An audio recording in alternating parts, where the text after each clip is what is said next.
Good morning, good evening, whoever you are, wherever you are, whatever you might be doing. We wish to welcome you to the Silverlight Show. The silver light shines to illuminate that which lies hidden in darkness. For those of you tuning in today, we welcome you in. I, Silverlight, have a drinking problem. Oh, don't worry, it's not alcohol, but the substance I was addicted to, and slowly over the past week and a bit, I'm finding myself in its clutches again. Let me explain to you the demon of my existence coffee.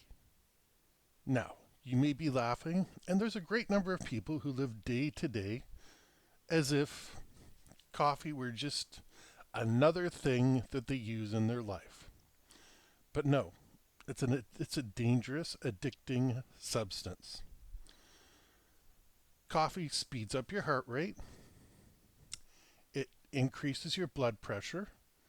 If I stopped there, that would be frightening enough. Now, as with any addiction, some people are going to say, I'm going to live my life no matter what. Look at Winston Churchill. He was in his 90s. He was smoking every day, drinking every day. You name it, he had all the vices. And that is true. See, my problem is I love coffee a little bit too much. Back in the day, I worked for a Japanese company, and this is the end of the 90s. So they still were trying to bring their traditional values into North America. There's a coffee maker in every single room, a Zarushi if I recall correctly. And the secretary's job, literally, this was part of her job, was to go around. I think it was once an hour. I don't remember, it was a while ago, but it was pretty frequent. You'd see her an awful lot. And her entire job was just to go around and make sure everybody's coffee dispenser was filled. I was drinking, no word of a lie, 7 to 10 cups of coffee a day. Now, in the early 2000s, so 10, 12 years later, I cut that down to virtually nothing and eventually gave it up altogether. Because there's this cute little thing, this problem that I have, and that's I'm an insomniac. So you can see how drinking caffeine and having insomnia are not mutually beneficial things.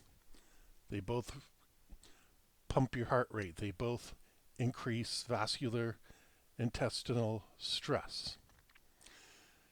And it's something I simply don't need in my life. The funny part is, I had started allowing myself to drink some decaf.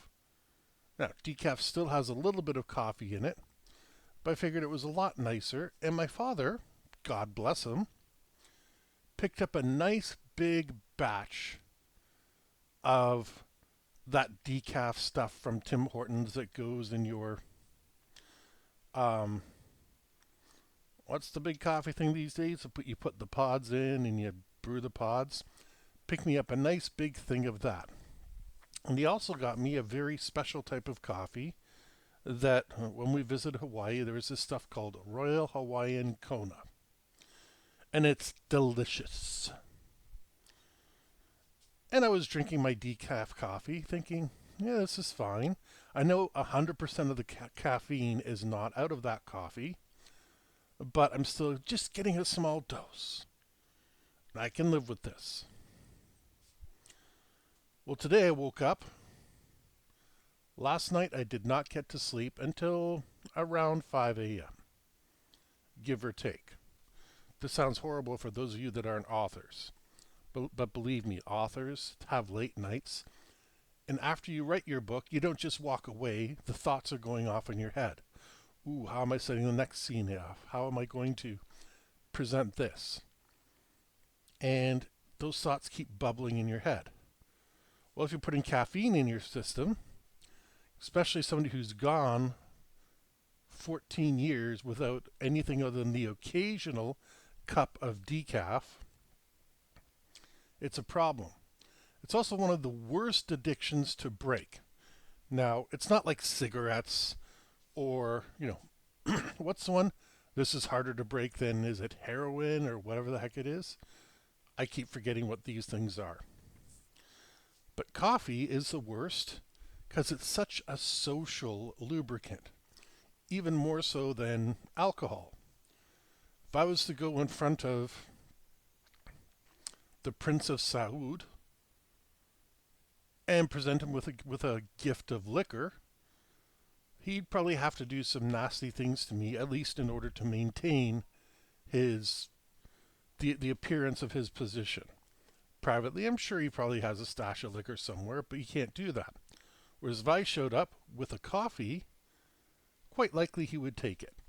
And for coffee, substitute tea, or any other 5-hour energy drinks, anything like that. Because tea has more caffeine, aside from herbal tea, but regular black tea has more caffeine than coffee does. Now, this is my addiction, and I'm aware of it. And it was a very gentle slope from, I'll have a decaf once in a while to, give me the world's most expensive coffee. It was a matter of weeks. And now I'm putting my thrusters on reverse. I woke up this morning, made myself some apple juice. Because who doesn't like apple juice? And I threw the apples in my juicer. I got them all fresh squeezed and all the type of things that you want to do. And I just enjoyed a couple cups of that, pretending it was coffee. I've broken this before. I can break it again. It's not like a cigarette smoker where cigarette smokers have this weird clannish mentality. They know who has cigarettes, who's the one that's willing to trade them, and who's the one that's not willing to trade them. It's a weird addiction in itself. Probably why it's so hard for cigarette smokers to break their addiction. Because like I said, they know who's got the goods. And God bless them. I don't blame them for trying and failing. Nicotine's highly addictive too. But they know exactly where to find things, who to talk to, all that sort of things. Coffee drinkers are everywhere. Just everywhere. It's almost impossible to get away from them. And if you're at work, someone sooner or later is going to be nice. They're going to bring in some coffee, some donuts, whether they just had a kid, whether they're celebrating a big deal they made, or they're just in a good mood that day.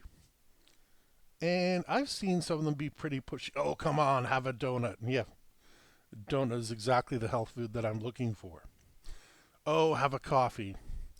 And when you say no thank you, I can't drink it, I've gotten those looks. What do you mean you don't drink coffee? Well, it's just, I know it's not good for me. As much as I love that bitter flavor. And yeah, I take my coffee black. I like the taste of coffee. I don't need to mask it with cream and sugar. Just give me that beautiful cup and I will take care of it. But hear me describing it? This is how I know I need to get away from it. Been here before. I once thought I couldn't make it a day without coffee. And it's been a decade or more since I learned I don't need it at all. There are some credible substitutes out there. Roast Aroma from Celestial Seasonings. That's it, Celestial Seasonings.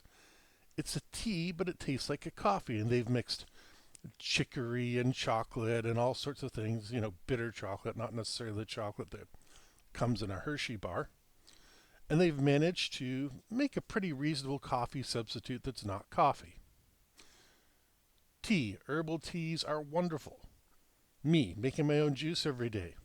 It's probably not the best for me as far as a glycemic index, but it's sure better for me because your body knows what to do with an apple. It probably doesn't really know what to do with a coffee bean. So that's going to be my big problem for 2024. My family's starting to get used to me accepting coffee again. And I've got to turn that opinion around, which is hard, where two of the three people in this house drink coffee, and they're more than happy to make you one or to ask you one, or to ask you to make them one. And you've got to be gracious as a person when they say, "Oh, can you make me a cup of coffee?" And you can't get preachy. The second you get preachy, people are like, "Ugh, that guy's a jerk. I don't drink coffee because it ruins my body." Yeah, when you become that person, just yes or no. And if they press you for an explanation, just say, "I don't want one right now." And if they press you further, then they become the jerk. Don't say that though, because whenever you try to call somebody out on being a jerk, they always turn it around on you somehow. So this is me pledging in 2024, I'm going to drastically reduce my already limited coffee consumption. Decaf, yeah, I'll have two in a day. On weekends, I might add a little bit of whiskey into them. During the week, I drift back towards caffeine. Again, as an author, I'm probably going to have a long day compared to most. But I made those choices. Nobody forced that first cup of coffee back into my hand after so many years. That was me, nobody else. I decided it was a good idea. The same token, what happens next is still my choice, but it's a soft pressure, especially in our society, to be able to drink coffee, to be able to drink tea, whatever it is that you might have. It's a quiet pressure. It's everywhere. Look how many restaurants opened just based off the fact that they're getting money for coffee. And coffee is one of the highest profit items possible, provided you're doing it smart. If you're able to roast your own beans on premises, you're making a substantial amount of profit. And even if you're buying those big cans and putting them in, you're spending like $8, but you're serving like 100 cups of coffee out of it. So even that's $1 a piece, you're making your money back. That's one of the reasons coffee is pressured on us. Partially a marketing tactic. Just like bacon and eggs. People didn't used to order bacon and eggs, but a guy in the 1930s decided it would be a great marketing gimmick. Look, we're still getting it today. Lobster? Are you kidding me? Lobster? Prisoners were rioting because they were being fed too much lobster. This is a real historical fact. And then the 1950s, when nobody was eating lobster, somebody came up with the surf and turf. Steak and lobster, and all of a sudden became a, you know, high-class hoity-toity meal. Well, coffee already has that. You're having breakfast without coffee, and people go out of their way. I admit, when I was a coffee drinker, my best friend didn't drink coffee. He drank a can of Coke each day. Not looking down on him, but at the time I thought, ew, who wants that sugary mess? Again, black coffee drinker. I'm a subset of a subset. And just that much sugar first thing in the morning is more than I intend to have ever. But that's the way things are.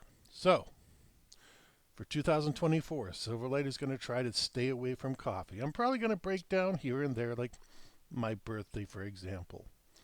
Or if I achieve something phenomenal, yeah, I'll probably indulge in one or two. But I'm backing away from this nonsense. First of all, it's not something I can afford. I was just talking about how cheap it was. That's for restaurants who are brewing hundreds of cups a day.